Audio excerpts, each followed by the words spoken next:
igihe cyose uri kurarujeta umwana ari mu kibazo ubu uri kufasha satani. Haleluya. ubu uri kuravuga ngo wa mana we ndagusuzuguye. Haleluya. ubu uri kuravuga ngo wa mana we ndagusuzuguye, ibyo wakoze sibyo.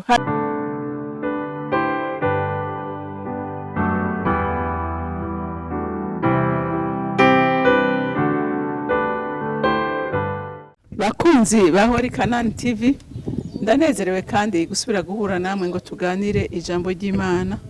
Ariko imbere yuko dutangura ikiganiro cyacu nagira ngo tubanze twishire mu biganza by'Uhoraho. Mana data rugira byose uri mu ijuru, Mana yera, Mana nziza, sindambirwa kugushima no kugushira hejuru, sindambirwa kukuninaza no kugukengurukira urukundo rwawe n'ineza yawe. Uri Imana itagize accident mu kurema abantu bawe, kuko uwo waremye wese wamuremye umufitiye imigabo n'imigambi myiza. Mana ndasenzere ngo mpwemu w'Imana ashobore kumfasha no kundongora kugira ngo ijambo ngiye gupartage abana b'Imana ibijambo bakuraho bari bashikana handi hantu bakwizere kuko uri Imana idahemuka kandi waranabisezeranye kutazokwigere uhemukira abawe n'umunsi umwe. Mukunzi wanje wemere rero utugenderere kandi tugire neza twese, ufasha abana bawe bari bihevye bari bihebuye kubera batawe, ariko uri Imana udashobora kwivuguruza ku isezerano ryawe. Ibyo wateguye byose urabikora kuko atana kimwe cyo kubuza. Urakoze muvyeyi mwiza kumvise ugusenga kwacu, icubahiro cyose n'amashimwe aba yawe, nkaba ndabisenze ndabyizeye kuvyumvise mu izina rya Kristo Yesu, amen amen. Rero ndashima Imana cyane ku bwanyu ko duhora tuganira, kandi ndaronka rimwe na rimwe ama feedback ko ari abariko barafashwa. Nubu ndasenga Imana ngo ijambo ry'uyu munsi rize gufasha abantu bihevye, abantu bihebuye, abantu babona ko batawe, abantu babona ko banswe. Ngira ngo muramaze kubona abantu benshi bizeye Imana ariko bagatabagwa, kandi Imana ikabashitsako amasezerano yabasezeranije. Reka rero dusome ijambo ry'Imana riri mu Bacamanza igice cya 11, turasoma kuva ku murongo wa mbere dushikane ku murongo w'11. Haravuga ngo bahamagara Yefuta kuba umukuru w'ingabo zabo. Maze hari Yefuta w'Umugereyadi, kandi yari intwari y'inkomezi, yari yavutse kuri Maraya, yamuvyawe ko na Gereyadi. Ariko muka Gereyadi bari baravyaranye n'abandi bahungu. Abo bamaze gukura barirukanye Yefuta bati, ntaco witeze mu vya data kuko wavutse ku mugore w'ikigenzi. Maze Yefuta aca ahunga bene se aragenda aba mu gihugu c'Itobu. Abantu b'imburakimazi bifatanya nawe bakagenda bambura abantu. Igihe kiragera Abamori niko gutera Abisirayeli, maze babateye abakuru b'Gereyadi baragenda ngo bakure Yefuta mu gihugu c'Itobu. Baramubarira bati, nuzu tubera umukuru w'ingabo zacu tubone kugwanya Abamori. Yefuta yishura abakuru b'Gereyadi ati, mbega si mwebwe mwanyase mukanyirukana mu rugo rwa data, none muhengereye mugowe mukaza iyondi? Maze abakuru b'Gereyadi baramwishura bati, noneho igitumye tuza iyo uri ni kugira ngo ujane natwe ugwanye Abamori, uzoheze ubu mukuru wacu uganze abab'Gereyadi bose. Yefuta arababarira ati, none nimwasubiza iwacu kugwana n'Abamori, Uhoraho akampa gutsinda, nzoheza mbe umukuru wanyu koko? Abo bakuru b'Gereyadi baramwishura bati, Uhoraho abaye icabona hagati yacu yuko tuzoshitsa ivyo wavuze. Nuko Yefuta ajana nabo bakuru b'Gereyadi, abantu bamugira intwazangabo yabo n'umukuru wo kubaganza. Yefuta asubira kuvuga ati ya majambo yiwe yose imbere y'Uhoraho imisipa. Amen. Murumvise inkuru y'umusore yitwa Yefuta. Yefuta mwumvise ko se yari yamuvyaye ku mugore w'ikigenzi, hanyuma bene se baramwihakana, bene se baramwirukana. Yefuta arahunga aragenda, mwumvise ko yagiye kegeranya ngo abantu bose ngo bimburakimazi arabegeranya arabatoza bahinduka iki bahinduka ingabo zikomeye haleluya bahinduka iki bahinduka ingabo zikomeye ariko kuko Imana atakintu na kimwe gishobora guhindura umugambi wayo ku buzima bw'abana bayo imugirira neza ngo bategwa n'ingabo z'abamori hanyuma baravuga ati aba bantu nta nkomezi dufise zo kubagwanya atari koreka tugira iki twikore kuri Yefuta aze n'ingabo ziwe baze kudufasha urugamba ngo barikora baja kuraba Yefuta babonye atuba umuragowe none muje kunyikora ko si mwebwe mwanyirukanye none uyu munsi muhuye n'intambara muhuye n'ibibazo mugarutse mukumpindukirira baramwenga ati turagukomeye amacu dutabare udutabare urugamba rurashushe kandi nta nkomezi dufise zo kugwanira urugamba Yefuta ati none ni naza bizogenda gute ati ni wowe uzoca utuganza bashiraho isezerano Yefuta arahaguruka ninge nkubwire muntu w'Imana iri jambo ndagomba kuribwira umuntu wese yatawe ndagomba kuribwira umuntu wese yahemukiwe nabiwe akumva yihebye akumva yiyanse nagira nkubwire ngo Imana yacu haleluya Imana yacu ni Imana ihindura amateka ni Imana igira neza ni Imana ivuguruza imigabo n'imigambi yose ya Satani haleluya burya Satani ikintu kimwe nabonye ntashobora gutera ibuye ahantu atabona imbuto y'Imana ntashobora kugwanya umuntu atacamaze ukabona uri mu ntambara ukabona uri mu byago bikomeye nagira nkubwire ngo reka gucika intege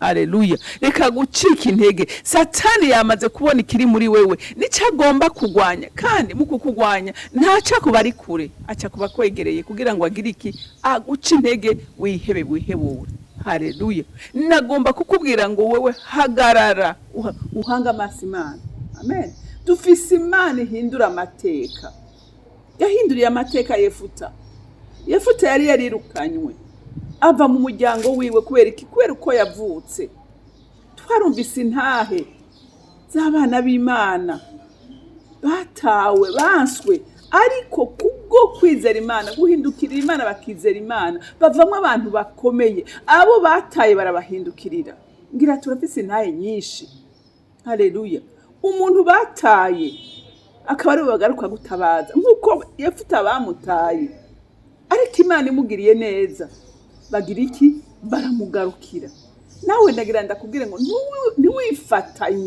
ntiwifatanye n'umwansi hariho abantu by'ukuri bifatanya n'umwansi kugira ngo biyimbire igihe wiyatura kwa amajambo mabi igihe wihevye igihe ugiye mu bipfuye ukareka guhindukira Imana ubu uri kufatanya na Satani kwiyica wowe ubwawe Imana idutabara rero ndatera intege umuntu wese yanswe umuntu wese yatawe umuntu wese abona ngo jewe uwari kungirira neza ari wangiriye nabo umva wosiwe uwo n'umugambi wa Satani kuko yabonye iki yabonye umugisha uri muri wewe haleluya yabonye umugisha uri muri wewe yabonye ko Imana izo gukoresha ibikomeye itishaka kuza kukubuza gushika mu isezerano ryawe reka rero kwifatanya hari abajene benshi baca baja mu rumogi hari abandi baca baja mu kaborego hari abandi baca baja mu bintu bipfuye iki nico gihe cyo guhagarara ubwire Satani ngo ndazi inyenyeri ku buzima bwanje ndazi Imana ivuga ku buzima bwanje haleluya usuzugure Satani n'abakozi biwe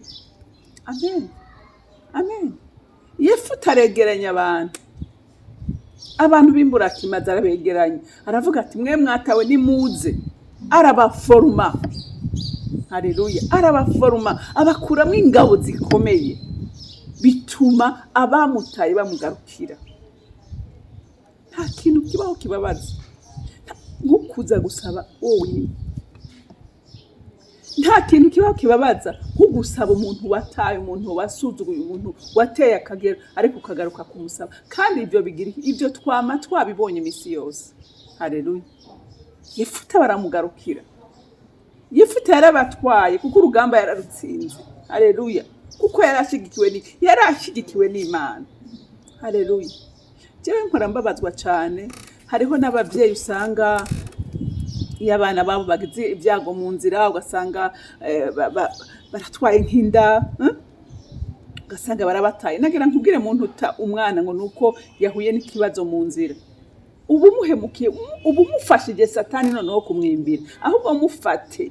Haleluya, mufate, umwankuraje, umubwire uti humura mwana wanje, komera, ibyabaye birashika ariko ntudusubire. Haleluya, umukomeze, kuko ubu uriko usuzuguza satani, ubu uriko umubwira satani ngo uyu nta bubasha umufiseko, ariko igihe umwirukanye, igihe umuteye umugongo, ubu uriko urashigikira satani ngo oh, wagize neza, ndagukomeye amashi, bravo satani, wagize neza. Igihe cyose uri kurarojeta umwana ari mu kibazo, ubu uri kufasha satani. Haleluya, ubu uri kuravuga ngo wa mana we ndagusuzuguye. Haleluya, ubu uri kuravuga ngo wa mana we ndagusuzuguye, ibyo wakoze sibyo. Haleluya, kuko inge ndababwira, Imana nta kintu na kimwe kiyisoba.